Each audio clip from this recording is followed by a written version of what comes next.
El sonido resonaba por los fríos corredores de piedra como un lamento ancestral. Pasos pesados que se acercaban, cada golpe contra el mármol un presagio de lo que vendría. Margarita de Beaufort, a sus 6 años, sentía la áspera tela de su vestido de novia rozar su delicada piel, mientras el olor a incienso, mezclado con el sudor nervioso de los presentes, creaba una atmósfera sofocante en el gran salón. Sus pequeñas manos temblaban, no por el frío que subía de las piedras del suelo, sino por el peso ancestral que ya cargaba sobre sus frágiles hombros. El brillo de las velas danzaba en las paredes de piedra, proyectando sombras que parecían bailar una danza macabra, mientras ella caminaba hacia el altar donde la esperaba un hombre que podría ser su abuelo. La respiración entrecortada e irregular de la niña se mezclaba con el murmullo bajo de los nobles presentes, creando una sinfonía de expectación y terror que marcaría para siempre su alma aún en formación. ¿Cómo una niña de apenas 6 años llegó a esta situación desesperada, caminando hacia un matrimonio que sellaría no solo su destino, sino el de generaciones enteras de la nobleza inglesa?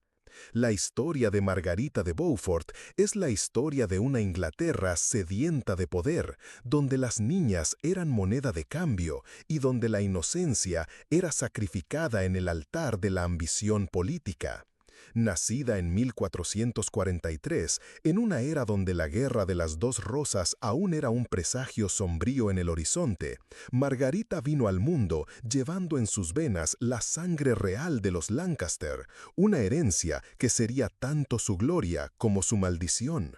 Su padre, Juan Beaufort, primer duque de Somerset, murió cuando ella tenía apenas 1 año, dejándola como la única heredera de vastas tierras y, más importante, de un linaje que la conectaba directamente a los reyes de Inglaterra. El aroma de la primavera inglesa aún impregnaba los jardines del castillo cuando Margarita dio sus primeros pasos conscientes hacia el destino que otros habían trazado para ella.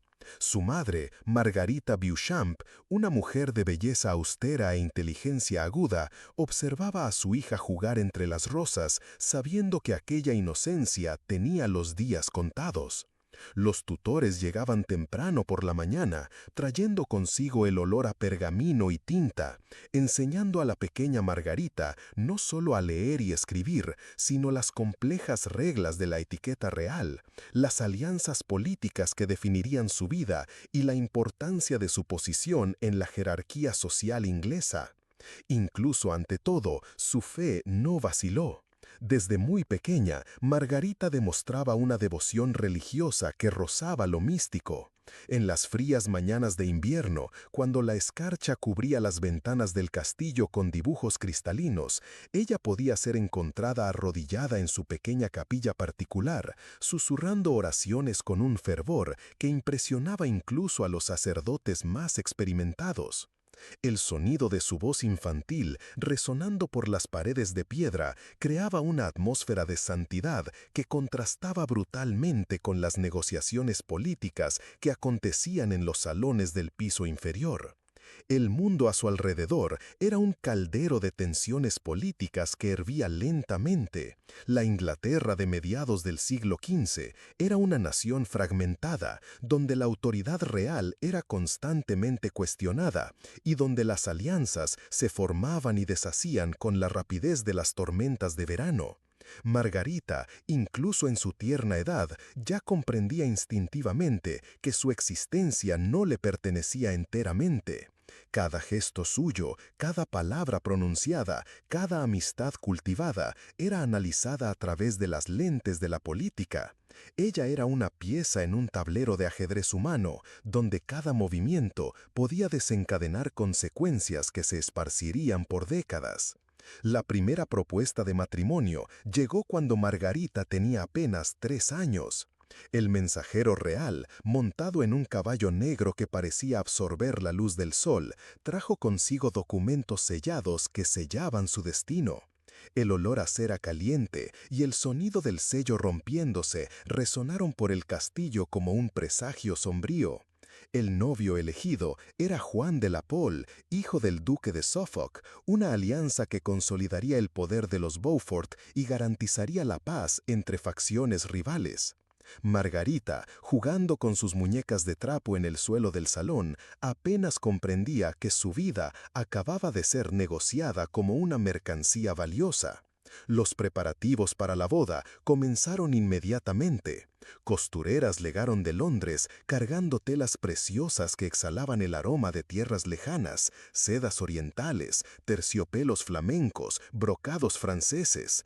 El sonido constante de las agujas perforando la tela se mezclaba con los susurros de las mujeres que trabajaban, creando una banda sonora melancólica para la infancia que estaba siendo rápidamente cosida en un vestido de novia. Margarita observaba todo con los ojos grandes y curiosos, sin comprender completamente que cada puntada era un paso más hacia el fin de su libertad infantil. Su cuerpo era frágil, pero su alma ya era eterna. A los 4 años, Margarita comenzó a demostrar una madurez espiritual que desconcertaba incluso a los adultos más experimentados. Ella pasaba horas en meditación silenciosa, sus pequeños labios moviéndose en oraciones que nadie más podía oír. El viento que soplaba a través de las ventanas abiertas de su habitación creaba una atmósfera de tranquilidad que contrastaba brutalmente con las negociaciones políticas que acontecían en los salones del piso inferior. El mundo a su alrededor era un caldero de tensiones políticas que hervía lentamente.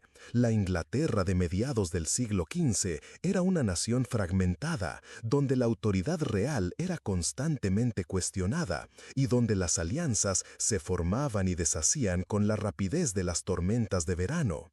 Margarita, incluso en su tierna edad, ya comprendía instintivamente que su existencia no le pertenecía enteramente. Cada gesto suyo, cada palabra pronunciada, cada amistad cultivada era analizada a través de las lentes de la política. Ella era una pieza en un tablero de ajedrez humano, donde cada movimiento podía desencadenar consecuencias que se esparcirían por décadas.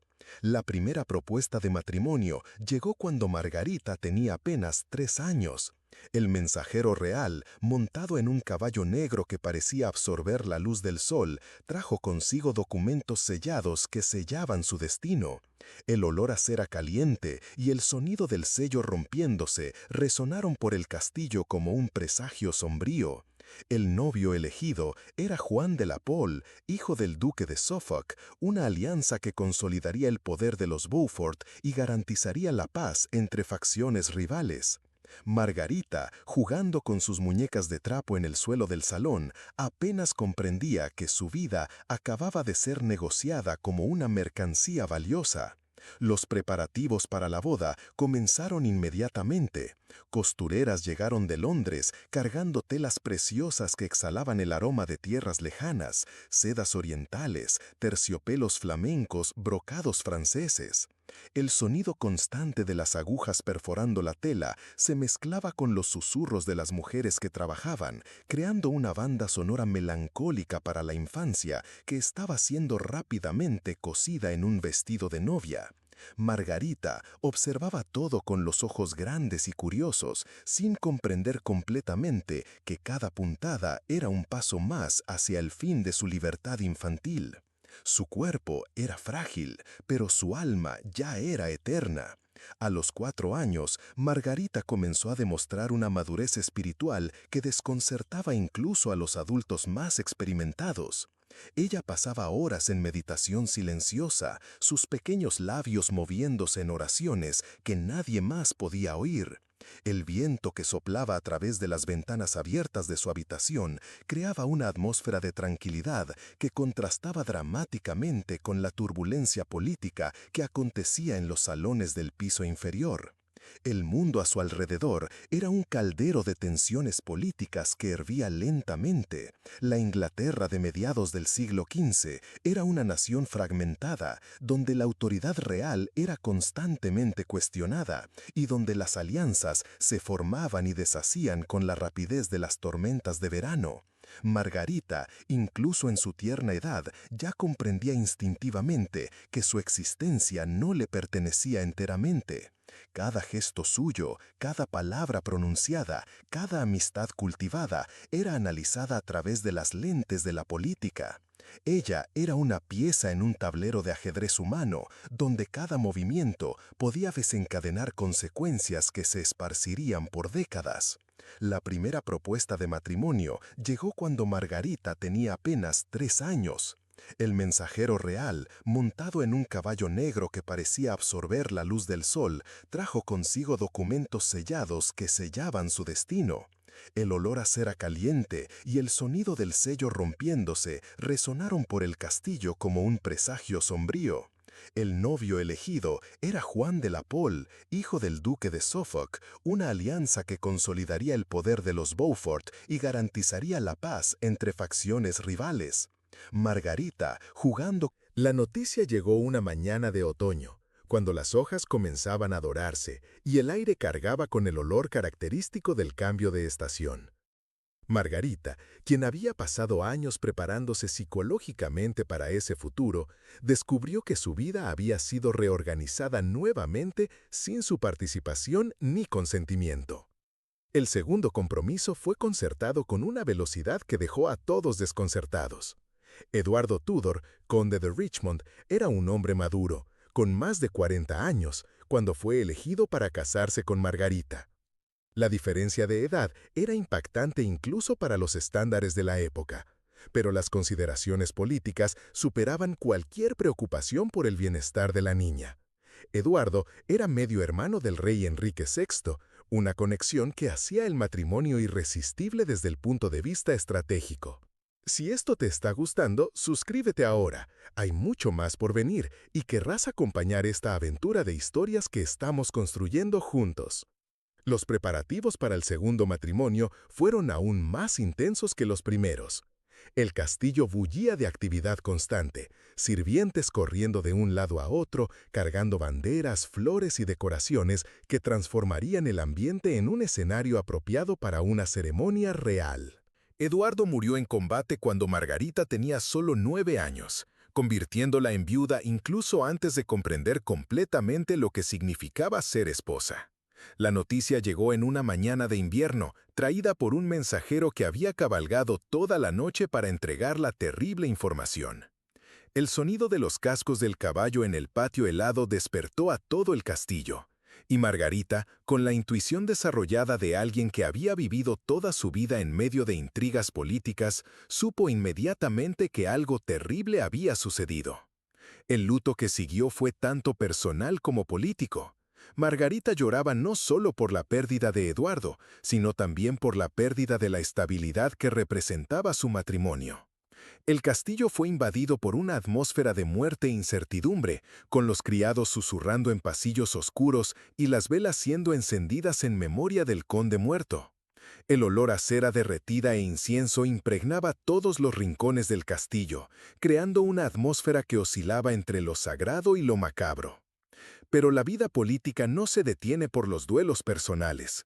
Incluso antes de que Margarita tuviera tiempo de procesar completamente su pérdida, nuevos pretendientes comenzaron a aparecer. Ella era ahora una viuda rica, con vastas propiedades y un linaje real que la convertía en extremadamente valiosa en el mercado matrimonial de la época. El sonido de caballos llegando al castillo se volvió nuevamente frecuente, trayendo consigo nobles que venían a evaluar a la joven viuda como una posible adición a sus familias. El tercer matrimonio fue arreglado con Enrique Stafford, segundo duque de Buckingham, un hombre ya maduro que veía en Margarita una oportunidad de expandir significativamente su influencia política. El matrimonio se celebró cuando Margarita tenía 12 años, una edad que, aunque todavía se consideraba muy joven incluso para los estándares de la época, representaba una pequeña mejora en comparación con los matrimonios anteriores. La ceremonia fue más sobria que las anteriores, reflejando tanto la naturaleza política de la unión como la creciente madurez de Margarita. La atmósfera del tercer matrimonio estaba marcada por un pragmatismo que había estado ausente en las ceremonias anteriores. Margarita ahora comprendía perfectamente la naturaleza política de su situación y participaba en las negociaciones con una astucia que impresionaba incluso a los políticos más experimentados. El olor a pergamino y tinta que impregnaba los documentos legales se mezclaba con el aroma de las especias utilizadas en el banquete, creando una atmósfera que combinaba celebración con negociación comercial. Enrique Stafford era un hombre complejo, marcado por las cicatrices físicas y emocionales de una vida dedicada a la política y a la guerra. Él trataba a Margarita con un respeto que había estado ausente en sus matrimonios anteriores, reconociendo en ella no solo una niña, sino una joven mujer que ya demostraba las cualidades que la convertirían en una de las figuras más influyentes de su época. El sonido de sus conversaciones resonaba en los salones del castillo, creando una atmósfera de colaboración intelectual que era rara en los matrimonios arreglados de la época. Durante los años de matrimonio con Enrique Stafford, Margarita desarrolló las habilidades políticas que la harían legendaria. Ella aprendía a través de la observación y de la participación directa en las complejas negociaciones que definían el futuro de Inglaterra. El olor a cera derretida de los documentos sellados se mezclaba con el aroma de rosas que siempre decoraban sus aposentos, creando una atmósfera que combinaba poder político con refinamiento femenino. Enrique Stafford era un hombre complejo, marcado por las cicatrices físicas y emocionales de una vida dedicada a la política y a la guerra. Él trataba a Margarita con un respeto que había estado ausente en sus matrimonios anteriores, reconociendo en ella no solo una niña, sino una joven mujer que ya demostraba las cualidades que la convertirían en una de las figuras más influyentes de su época.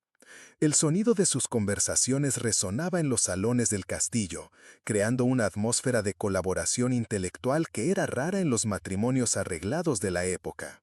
Durante los años de matrimonio con Enrique Stafford, Margarita desarrolló las habilidades políticas que la harían legendaria. Ella aprendía a través de la observación y de la participación directa en las complejas negociaciones que definían el futuro de Inglaterra.